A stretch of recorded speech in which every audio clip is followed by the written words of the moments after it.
और पुलिस को इसकी सच्चाई तक जाना होगा, क्योंकि सुशांत सिंह राजपूत इतना पॉजिटिव इंसान था, जो सपने देखता था, जो पेड़ लगाना चाहता था, जो बच्चों को नासा और इसरो भेजना चाहता था। ऐसा क्या हो गया कि उसका मन टूट गया और वो दुनिया छोड़ के चला गया? ये इतनी सिंपल बात नहीं है।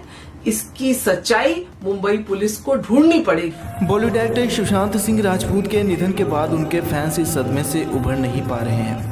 सुशांत के निधन को 15 से ज़्यादा दिन हो चले हैं, लेकिन आज भी उनके फैंस के आंसू रुक नहीं रहे हैं। और अब मुंबई हाई कोर्ट में सीनियर वकील माननीय आभा सिंह जी ने एक वीडियो रिलीज़ किया है और सुशांत के गुनहगारों पर जमकर बरसी हैं। उन्होंने बॉलीवुड वालों को जमकर लताड़ लगाई है और मुंबई पुलिस से सुशांत के मामले को लेकर सख्ती से कार्रवाई करने की बात कही है। आभा सिंह जी के बारे में बात करें तो इनके आगे पैसे वालों की बिल्कुल भी नहीं चलती है।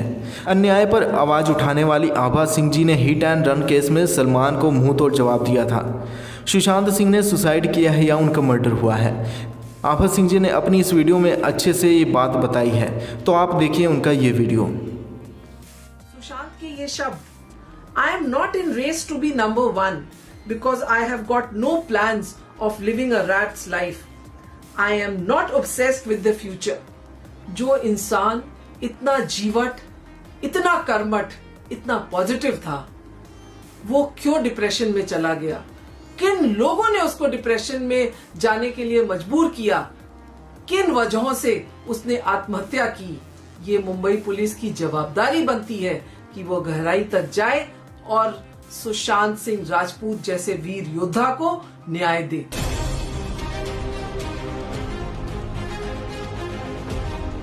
सिर्फ बॉलीवुड ही नहीं, बल्कि पूरा देश सदमे में है सुशांत सिंह राजपूत के सुसाइड से। सुसाइड नोट का ना होना इसको और भी रहस्यमय बना देता है। यह राज कैसे खुलेगा? सच्चाई सामने कैसे आएगी? कानून के हाथ मुजरिम तक पहुंचेंगे कि नहीं, या यह जिया खान और सुनंदा पुष्कर की सुसाइड की तरह एक पहेली बनकर रह जाएगा?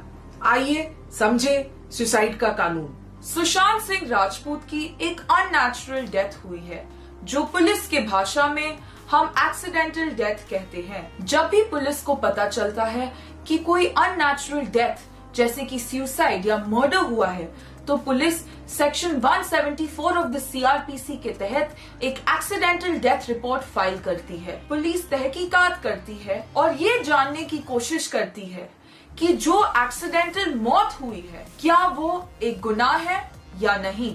कोई मौत एक आकस्मिक मृत्यु है या संगीन जुर्म है, ये पुलिस सिर्फ एक इंक्वायरी और इन्वेस्टिगेशन के बाद ही पता कर सकती है। इन्वेस्टिगेशन और इंक्वायरी का तरीका सेक्शन 174 सीआरपीसी में साफ साफ लिखा है। ये सेक्शन पुलिस को काफी इन्वेस्टिगेटिव पावर्स देती है।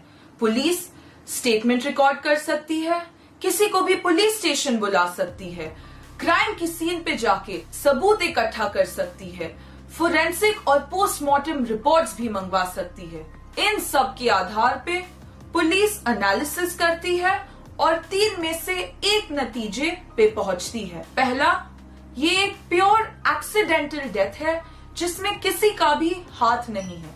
दूसरा, ये डेथ एक मर्डर है। या तीसरा, कि ये एक अबेटमेंट टू सुसाइड का केस है। इंडियन पीनल कोड का section 306 abetment to suicide explain करता है। इसका मतलब है कि अगर कोई भी व्यक्ति किसी को आत्महत्या करने के लिए मजबूर करता है या उकसाता है या इतना हैरेस करता है कि वो अपनी जान दे देता है, अगर इंक्वायरी के बाद पुलिस को पता चलता है कि जो एक्सीडेंटल डेथ थी वो एक मजबूरन आत्महत्या थी, तो पुलिस एक्सीडेंटल डेथ रिपोर्ट को एक एफआईआर यानी कि फर्स्ट इंफॉर्मेशन रिपोर्ट में कन्वर्ट करती है धारा 306 आईपीसी के तहत। आइए अब हम सुशांत सिंह राजपूत का केस कानून की परिभाषाओं में समझते हैं और देखते हैं कि क्या ये केस अबेटमेंट टू सुसाइड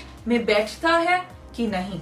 14 जून को अपने बांद्रा स्थित फ्लैट में सुशांत सिंह राजपूत ने फांसी लगा ली थी।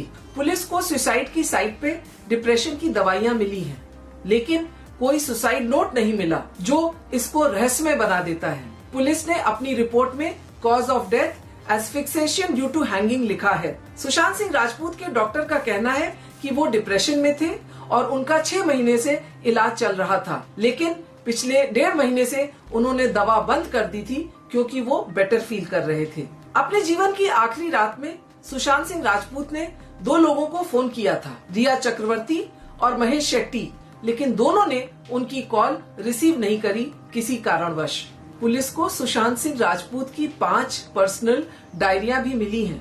पुलिस अब तक सुशांत के कुक, मैनेजर, हाउसकीपर और उनके फादर का स्टेटमेंट रिकॉर्ड कर चुकी है। इस सुसाइड केस में टर्न तब आया जब महाराष्ट्र के होम मिनिस्टर अनिल देशमुख ने ट्वीट किया कि मीडिया रिपोर्ट्स का कहना है कि सुशांत सिंह राजपूत को क्लिनिकल डिप्रेशन था प्रोफेशनल राइवलरी की वजह से, और मुंबई पुलिस इस एंगल की भी तहकीकात करेगी कि क्या प्रोफेशनल राइवलरी ने मजबूर किया सुशांत सिंह राजपूत को सुसाइड करने के लिए। इसी वजह से यशराज फिल्म्स को भी मुंबई पुलिस ने सुशांत सिंह राजपूत के कॉन्ट्रैक्ट को लेकर पुलिस स्टेशन में स्टेटमेंट के लिए बुलाया। रिया चक्रवर्ती से भी मुंबई पुलिस ने 9 घंटे पुलिस स्टेशन में पूछताछ की। एक और नैरेटिव मीडिया में चलाया जा रहा है कि सुशांत सिंह राजपूत इसलिए डिप्रेस थे क्योंकि वो अपनी पहली गर्लफ्रेंड अंकिता लोखंडे को भूले नहीं थे, और ये स्टेटमेंट उनके डॉक्टर ने दिया है। जबकि सच्चाई ये है कि डॉक्टर करसी चावड़ा ने साफ साफ कहा है कि ये फेक न्यूज है, उन्होंने इस तरह की कोई भी बात मीडिया में नहीं कही है। इस केस में प्रोफेशनल राइवलरी को ध्यान देने की जरूरत और भी ज्यादा है, क्योंकि जब नामी गिरामी बॉलीवुड के एक्टर्स, डायरेक्टर्स जैसे शेखर कपूर, कंगना रनौत, अभिनव कश्यप सब एक ही बात कह रहे थे कि सुशांत सिंह राजपूत को बॉलीवुड में साइडलाइन किया जा रहा था और सब प्रोडक्शन हाउसेस एक गैंग बनाकर उनकी फिल्म्स या तो छीन रहे थे या रिलीज नहीं होने दे रहे थे। पॉलिटिशियन संजय निरुपम ने ट्वीट किया कि सुशांत की आखिरी फिल्म छिछोरे सुपरहिट थी, लेकिन फिर भी पिछले 6 महीने में उन्होंने 7 फिल्में खोई थी। इन सब बातों से एक बात तो साफ दिखती है कि सुशांत सिंह राजपूत जो थे वो नेपोटिज्म का शिकार थे।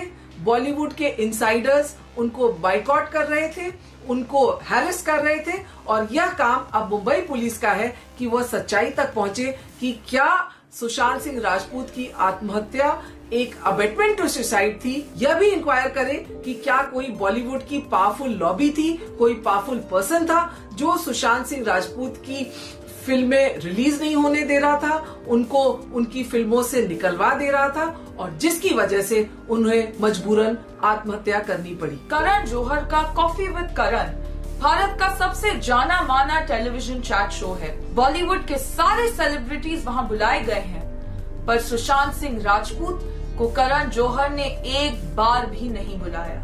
इतने सक्सेसफुल, हिट और टैलेंटेड कलाकार होने के बावजूद सुशांत सिंह राजपूत को बॉलीवुड में आउटसाइडर का दर्जा दिया गया था और उनको एक स्मॉल टाउन बॉय कहा जाता था। क्या स्मॉल टाउन से होना एक जुर्म है? क्या एक स्मॉल टाउन का व्यक्ति एक बड़े शहर के व्यक्ति से कम काबिल होता है? हमारे देश में लाखों लोग हैं जो छोटे छोटे शहरों से बॉलीवुड आते हैं अपने सपने पूरे करने के लिए। बॉलीवुड को ये भी नहीं भूलना चाहिए कि इन्हीं छोटे छोटे शहरों के लोग उनको इतना बड़ा स्टार बनाते हैं। AIEEE का rank holder, Delhi college of engineering का ग्रेजुएट और फिजिक्स ओलंपियाड का मेडल होल्डर अपनी मेरिट, अपने टैलेंट, अपने हार्ड वर्क से सुशांत सिंह राजपूत ने फिल्म इंडस्ट्री में नाम बनाया था, जगह बनाई थी और दिलों में बस गए थे पूरे हिंदुस्तान के। और जब ऐसा मेहनती,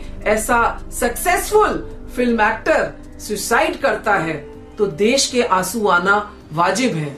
आज अगर लोगों में गुस्सा है, वो गुस्सा सही है और पुलिस को इसकी सच्चाई तक जाना होगा, क्योंकि सुशांत सिंह राजपूत इतना पॉजिटिव इंसान था, जो सपने देखता था, जो टेलीस्कोप से आसमान देखता था, तारे देखता था, जिसकी हैंड रिटन 50 ड्रीम्स की लिस्ट थी, जो पेड़ लगाना चाहता था, जो बच्चों को नासा और इसरो भेजना चाहता था। ऐसा क्या हो गया कि उसका मन टूट गया और वो दुनिया छोड़ के चला गया? ये इतनी सिंपल बात नहीं है।